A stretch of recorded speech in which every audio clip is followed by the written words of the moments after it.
जदि जने गरीब लोक को मात्र 1 लाख टंका ऋण दरकार हुए तेबे बैंक ताको 100 प्रकार कागज पत्र सिक्यूरिटी एवं अन्य जिनिस मागी थाए टंका फेरस्त न कले रिकवरी एजेंट माने ताको जीवन को दुर्विसह कर दियंती।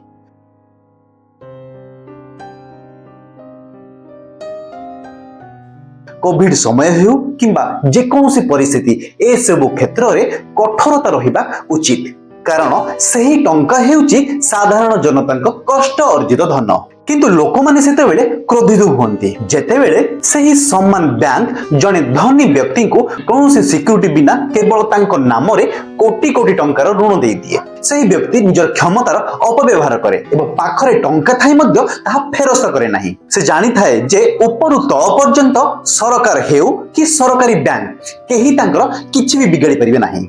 एही कारणरू भारत रे एबे एक ट्रेंड चलछि शक्तिशाली लोक माने साधारण जनतांकर कोटी कोटी टंका चोरी करी आराम रे ब्रिटेन रे जाई बसुछंती।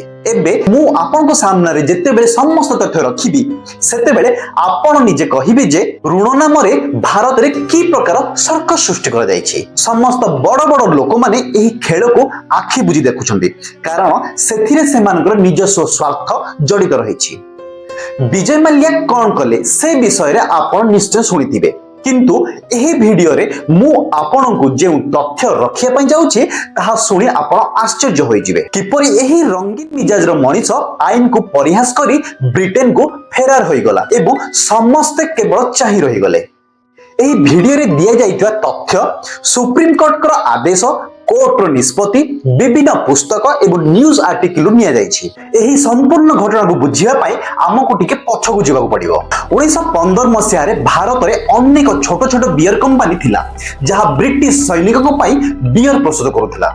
सही समय रे थॉमस नामक जने व्यक्ति आसी सही समस्त कंपनी को एकाठी करी एक नुआ कंपनी गढ़ी उठिले जहार ना थिला यूनाइटेड ब्रूअरीज ग्रुप किंबा यूबी ग्रुप। सही समय रे भिटल माल्या नामक जने अत्यंत प्रतिभाशाली व्यवसायी एही कंपनी रो भविष्य को बुझी पारथिले। से धीरे धीरे एहार शेयर किनिबा आरंभ कले एवं शेष रे एही कंपनी रो मुख्य शेयरधारी होई गले। 1947 रे ब्रिटिश माने भारत छाड़िबा बेले मात्र 22 वर्ष वयस्क भिटल माल्या हाथ रे कंपनी रो दायित्व देई गले।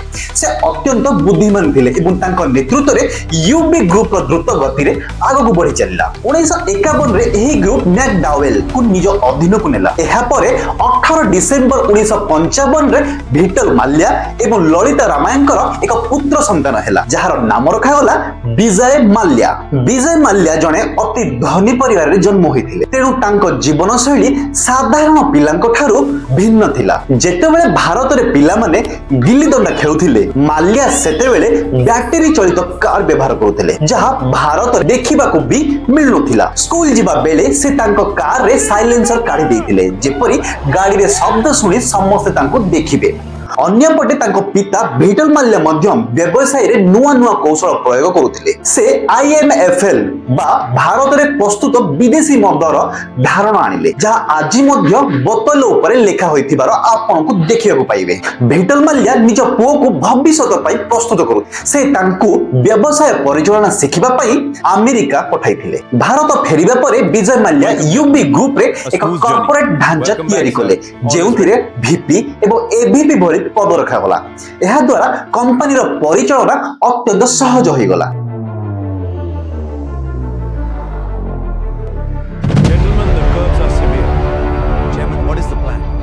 We adapt, we fight. 1977 रे भारत सरकार मद उपरे कटकणा लगाइले जहा यूबी ग्रुप पई एक बड़ चैलेंज थिला। अन्य कंपनी गुडी को भय रे निजर संपत्ति बिक्री करूथा बेले माल्या परिवार ओलोटा काम करले। They knew the curbs wouldn't last. We acquired everything. A brilliant move. सेमाने जानिथिले जे मद कटकणा बेसी दिन रहिबो नाही तेणु सेमाने अन्य मानक संपत्ति सस्ता रे किनिबा आरंभ करिदेले। परवर्ती समय रे जेते बेले कटकणा हटिला यूबी ग्रुप रो समस्त प्रतिद्वंदी शेष हो जाइथिले। We won. We acquired. Cheers to UB Group. A stronger future starts now. Mallya थरे पुराना दस्तावेज देखुथुवा बेले द कैस्टल ब्रूअरीज नामक एक कंपनी रे लोगो देखिले जहा एक किंगफिशर पक्षी परी देखा जाउतिला। ତାଙ୍କୁ ସେହି ଲୋଗୋ ବହୁତ ପସନ୍ଦ ଆସିଲା ଏବଂ ସେ ତାକୁ ପରିବର୍ତ୍ତନ କରି 1978 ରେ କିଙ୍ଗଫିଶର ବ୍ରାଣ୍ଡ କୁ ପୁଣି ଥରେ ଲଞ୍ଚ କଲେ। ଏହା କେବଳ କିଛି ରାଜ୍ୟରେ ସୀମିତ ଥିଲା। 1983 ରେ ମାତ୍ର 58 ବର୍ଷ ବୟସରେ ଭିଟଲ ମାଲ୍ୟାଙ୍କର ହୃଦଘାତରେ ମୃତ୍ୟୁ ହେଲା। ଏହି ଦୁଃଖଦ ସମୟରେ ମଧ୍ୟ ବ୍ୟବସାୟିକ ମହଲରେ ଚର୍ଚ୍ଚା ଚାଲିଲା ଯେ କମ୍ପାନୀ କିଏ ସମ୍ଭାଳିବ। ବିଜୟ ମାଲ୍ୟାଙ୍କ ପାଖରେ ମୁଖ୍ୟ ସେୟାର ଥିବାରୁ ସେ କମ୍ପାନୀର ଚେୟାରମ୍ୟାନ ହେଲେ।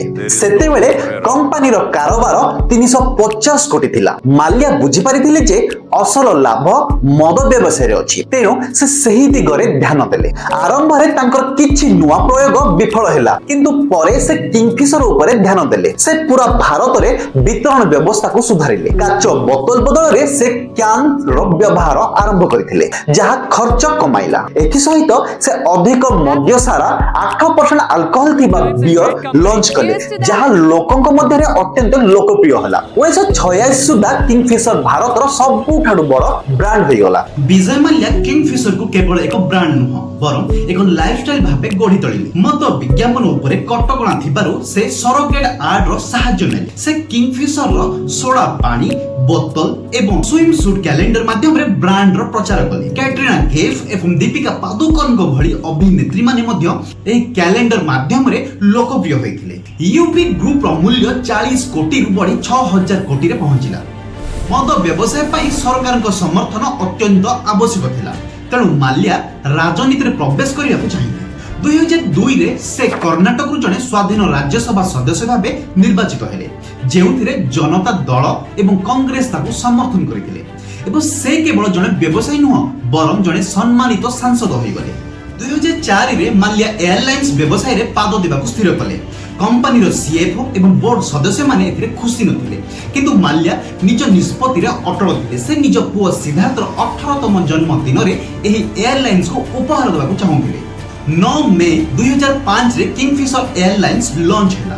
କିଙ୍ଗଫିଶର ଏୟାରଲାଇନ୍ସ ନିଜର ବିଳାସପୂର୍ଣ୍ଣ ସେବା ପାଇଁ ଚର୍ଚ୍ଚାରେ ରହିଲା। ଭଲ ଖାଦ୍ୟ, ସ୍ପିଡ୍ ଏବଂ ତାଲିମପ୍ରାପ୍ତ ଏୟାର ହୋଷ୍ଟେସ୍ ଲୋକଙ୍କୁ ଆକୃଷ୍ଟ କଲା, କିନ୍ତୁ ଅଧିକ ବିନିଯୋଗ ତୁଳନାରେ ଲାଭ ମିଳୁନଥିଲା। ଅନ୍ତର୍ଜାତୀୟ ଲାଇସେନ୍ସ ପାଇଁ ମାଲ୍ୟା ଏୟାର ଡେକାନକୁ ଅଧିକ ଦାମରେ କିଣିଲେ। ସେ ଏହାର ନାମ କିଙ୍ଗଫିଶର ରେଡ୍ ରଖିଲେ ଏବଂ ଏହାର ଶସ୍ତା ଟିକେଟ ସୁବିଧାକୁ ବନ୍ଦ କରିଦେଲେ, ଯାହା ଏକ ବଡ଼ ଭୁଲ ଥିଲା। 2008 ରୁ କିଙ୍ଗଫିଶର ସମସ୍ୟା ଆରମ୍ଭ ହେଲା। ମାଲ୍ୟା ବ୍ୟାଙ୍କରୁ ଋଣ ନେବା ଆରମ୍ଭ କଲେ। ଅନ୍ୟ ଏୟାରଲାଇନ୍ସ ଗୁଡ଼ିକ ସତର୍କତାର ସହ ଚାଲୁଥିଲା ବେଳେ ମାଲ୍ୟା ଓଲଟା କାମ କରିଚାଲିଥିଲେ। ସେ ଆହୁରି ନୂଆ ନୂଆ ବିମାନ କିଣିଲେ। 2010 ରେ ସେ ପୁଣି ଥରେ ରାଜ୍ୟସଭା ସାଂସଦ ହେଲେ। ସେ ମୋଟ 7000 କୋଟିରୁ ଅଧିକ ଋଣ ନେଇଥିଲେ। ବ୍ୟାଙ୍କ ଗୁଡ଼ିକ କୌଣସି ଠିକ୍ ସିକ୍ୟୁରିଟି ବିନା ତାଙ୍କୁ ଟଙ୍କା ଦେଇ ଚାଲିଥିଲେ। Thank you. A pleasure doing business. The pleasure is all ours, Mr. Malia. Cheers to good times. ଧୀରେ ଧୀରେ କମ୍ପାନୀର ଅବସ୍ଥା ବିଗିଡି ଗଲା। ତେଲ କମ୍ପାନୀ ଗୁଡ଼ିକ ତେଲ ଦେବା ବନ୍ଦ କରିଦେଲେ ଏବଂ ବିମାନ ବନ୍ଦର ଗୁଡ଼ିକ ଲ୍ୟାଣ୍ଡିଂ ଚାର୍ଜ ଆଗୁଆ ମାଗିଲେ। କର୍ମଚାରୀଙ୍କ ଦରମା ବନ୍ଦ ହେଇଗଲା। ବ୍ୟାଙ୍କ ଚେକ୍ ବାଉନ୍ସ ହେବାକୁ ଲାଗିଲା। 2005 ରୁ 2009 ମଧ୍ୟରେ କିଙ୍ଗଫିଶର କେବେ ବି ଲାଭ କରିନଥିଲା। ତଥାପି ମାଲ୍ୟା ନିଜର ବିଳାସପୂର୍ଣ୍ଣ ଜୀବନଶୈଳୀ ଏବଂ ପାର୍ଟିସାଟି ଜାରି ରଖିଥିଲେ। ମାଲ୍ୟା କିଙ୍ଗଫିଶରରୁ ବର୍ଷକୁ 33 କୋଟି ଦରମା ନେଉଥିଲେ। ସେ କୋଟି କୋଟି ଟଙ୍କାର ନିଲାମରେ ଜିନିଷ କିଣୁଥିଲେ ଏବଂ ବିଦେଶରେ ସମ୍ପତ୍ତି ମଧ୍ୟ କିଣୁଥିଲେ। ଯେତେବେଳେ ଜଣାପଡ଼ିଲା କି କିଙ୍ଗଫିଶର 150 କୋଟିରୁ ଅଧିକ ଟ୍ୟାକ୍ସ ବାକି ରଖିଛି, ସେତେବେଳେ ବ୍ୟାଙ୍କ ଗୁଡ଼ିକର ମୁଣ୍ଡରେ ଚେତା ପଶିଲା। ସେମାନେ ତାଙ୍କୁ ୱିଲଫୁଲ ଡିଫଲ୍ଟର ବୋଲି ଘୋଷଣା କଲେ। ବ୍ୟାଙ୍କ ଗୁଡ଼ିକ କିଙ୍ଗଫିଶର ବ୍ରାଣ୍ଡ ଭ୍ୟାଲ୍ୟୁକୁ 100 କୋଟି ଆକଳନ କରିଥିବା ବେଳେ ଅଡିଟ୍ ଫର୍ମ ଏହାକୁ 4100 କୋଟି ଦର୍ଶାଇଥିଲା। ବ୍ୟାଙ୍କ ଏହି ଭୁଲ ଆକଳନ ଆଧାରରେ ଋଣ ଦେଇଥିଲେ। ଅନ୍ତତଃ ପକ୍ଷେ 20 ଅକ୍ଟୋବର 2012 ରେ କିଙ୍ଗଫିଶର ଉଡ଼ାଣ ଲାଇସେନ୍ସ ରଦ୍ଦ କରାଗଲା। ସମସ୍ତ କର୍ମଚାରୀ ରାସ୍ତାକୁ ଆସିଗଲେ, କିନ୍ତୁ ମାଲ୍ୟା ସଂସଦ ଭାବରେ ଆରାମରେ ବୁଲୁଥିଲେ। ସିବିଆଇ ଏକ ଲୁକ୍ ଆଉଟ୍ ନୋଟିସ ଜାରି କରିଥିଲା, ଯେପରି ସେ ଦେଶ ବାହାରକୁ ଯାଇପାରିବେ ନାହିଁ। କିନ୍ତୁ ରହସ୍ୟଜନକ ଭାବେ ନୋଟିସର ଶବ୍ଦ ପରିବର୍ତ୍ତନ କରାଗଲା, ଯେଉଁଥିରେ ତାଙ୍କୁ ନ ଅଟକାଇ କେବଳ ସୂଚନା ଦେବାକୁ କୁହାଗଲା। 2 ମାର୍ଚ୍ଚ 2016 ରେ ବିଜୟ ମାଲ୍ୟା 55ଟି ସୁଟକେସ୍ ଧରି ଜେଟ୍ ଏୟାରୱେଜ ବିମାନରେ ଲଣ୍ଡନ ଫେରାର ହୋଇଗଲେ। ଭାରତ ଓ ବ୍ରିଟେନ ମଧ୍ୟରେ ଥିବା ପ୍ରତ୍ୟର୍ପଣ ସନ୍ଧି ଏକ୍ସଟ୍ରାଡିସନ ଟ୍ରିଟି ଆଧାରରେ ତାଙ୍କୁ ଫେରାଇ ଆଣିବାକୁ ଚେଷ୍ଟା କରାଯାଇଛି। ତାଙ୍କୁ ଗିରଫ କରାଯାଇଥିଲେ ମଧ୍ୟ ସେ ବେଲରେ ବାହାରେ ଅଛନ୍ତି। ସରକାର ଦାବି କରୁଛନ୍ତି ଯେ ଖୁବ୍ ଶୀଘ୍ର ତାଙ୍କୁ ଭାରତକୁ ଅଣାଯିବ ଏବଂ ତାଙ୍କ ସମ୍ପତ୍ତି ବିକ୍ରି କରି ଲୋକଙ୍କ ଟଙ୍କା ଫେରସ୍ତ କରାଯିବ।